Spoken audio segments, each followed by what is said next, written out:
Présidentielle 2020 en Côte d'Ivoire, plusieurs fronts s'ouvrent contre Ouattara et Amadou Gon Coulibaly. Plus de détails après le générique. Avant de commencer, abonnez-vous à la chaîne et activez la cloche de notification car cela va vous permettre de ne plus manquer les prochaines vidéos. Let's go!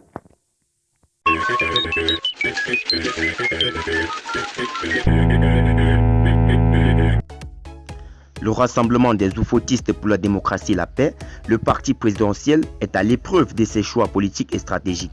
À 7 mois de l'élection présidentielle du samedi 31 octobre 2020, ces choix politiques, dont le plus controversé est la désignation d'Amadou Gon Coulibaly comme candidat du RHDP à la présidentielle, créent un véritable séisme au sein du parti unifié. En effet, bien avant la réunion du conseil politique du RHDP du 12 mars, déjà dans les coulisses, des voix s'élèvent pour s'opposer au choix du Premier ministre pour conduire l'équipe du RHDP. Marcel Amontano avait affiché sa position clairement. Puis, c'était le tour d'Albin Mabritois Kesseux, le leader de l'Union pour la démocratie et pour la paix en Côte d'Ivoire, le deuxième plus gros parti en dehors du Rassemblement des Républicains au sein du RHDP d'après le retrait du Parti démocratique de Côte d'Ivoire de Henri Konan Bédié il y a 2 ans de dire non à Alassane Ouattara. Depuis la prise de position publique d'Albin Mabritois Kesseux réclamant un autre mode de désignation du candidat du RHDP plutôt que ce qui a été fait au Sofitel Hôtel Ivoire, à Cocody ce 12 mars, on assiste à une levée de bouclier contre lui.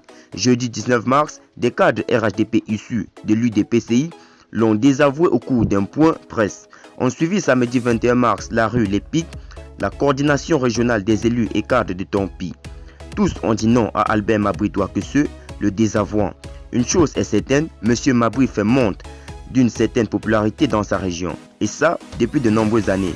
Il est à la tête du parti fondé par le général Guy Robert depuis la mort de celui-ci et bénéficie de la sympathie des chefs traditionnels de la région. Son influence à l'ouest, principalement dans la vaste région d'Anne, lui a voulu le poste de deuxième vice-président du RHDP. Ouvrir un autre front à l'ouest, après ceux déjà ouverts au nord et au centre, pourrait être préjudiciable au parti unifié qui envisage de faire un coup KO à la présidentielle d'octobre. De fait, le RHDP connaît déjà les résistances sur son terrain du Nord en raison de sa brouille avec l'ancien président de l'Assemblée nationale Guillaume Kiba Fori-Soro, député de Ferké et président du mouvement citoyen Génération et Peuple Solidaire. Aujourd'hui en exil en Hexagone à raison des mandats d'arrêt international lancés contre lui, Guillaume Soro poursuit son offensive médiatique visant à présenter le RHDP sous un prisme non reluisant. Candidat déclaré à la présidentielle ivoirienne, il fait face à la justice de son pays. De même que ses principaux lieutenants, tous mis en prison pour divulgation de fausses nouvelles, Guillaume Soro, lui, est accusé d'atteinte à la sûreté de l'État dans un contexte préélectoral tendu. Depuis, il est en guerre ouverte contre le parti d'Alassane Ouattara qui devra se partager avec le PDCI et le reste de l'opposition. Les voix des électeurs du Nord, le moment venu. Mission difficile pour le RHDP, une sortie de Mabritois Kesseux du RHDP, comme l'a fait Guillaume Soro, rendrait plus difficile la percée qui s'offrait le parti unifié à l'ouest, une région réputée favorable à Laurent Gbagbo. On le sait, le Front populaire ivoirien, que ce soit le camp Gbagbo ou le camp Afin-Guessan, rêve de renverser la vapeur et voir le RHDP retourner dans l'opposition. Du coup, le centre-ouest, le Guémon et le Cavali, majoritairement favorables à Laurent Gbagbo, deviennent des zones à reconquérir pour le RHDP. Il reste à Alassane Ouattara et au RHDP via Amadou Gon Coulibaly d'empêcher une saignée de ce parti à quelques mois de l'élection.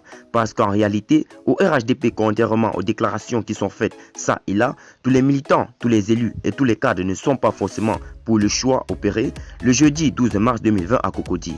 Déjà que le PDCI donne du fil à retordre au parti unifié dans la partie centre du pays, bastion naturel de la formation politique de Henri Konan Bédié, voilà qu'Alassane Ouattara et son poulain Amadou Gon Coulibaly viennent de s'offrir une nouvelle guerre. Celle qui vient de leur livrer ouvertement Marcel Amontano, le ministre des Affaires étrangères démissionnaire. C'est originaire du sud commun, dont du sud-est et un peu de la côtière, parce qu'ayant des liens de filiation avec la région des Grands Ponts, particulièrement avec Jarville, pourrait se déclarer lui aussi candidat à la présidentielle. Assurément, c'est un autre nœud à la gorge de la tête à penser du RHDP. En effet, il devra désormais se faire à l'idée que 2 hauts cadres du parti pourraient aller défier le candidat Amadou Gon Coulibaly à cette échéance électorale. Il pourrait contribuer à effriter l'électorat du parti unifié en cette période préélectorale déjà mouvementée. Ce serait le pire scénario pour le RHDP à quelques mois de l'élection présidentielle, parce que s'il est vrai qu'Amadou Gon Coulibaly, le député du Corgo, est présenté comme la valeur la plus sûre pour remporter le scrutin au RHDP, il en demeurera point qu'Albert Mabritois, Kesseux et Marcela Montano constituent, chacun dans sa région, 2 raisons suffisantes pour faire douter le RHDP. D'abord à cause de leur positionnement dans leurs régions respectives et aussi pour être points à avoir déjà été au cœur de la machine RHDP au pouvoir. Sans compter que le reste de l'opposition est en embuscade, prête à saisir l'opportunité d'un retrait de ces 2 personnalités, le poids du RHDP, pour porter les stockades du parti unifié en octobre.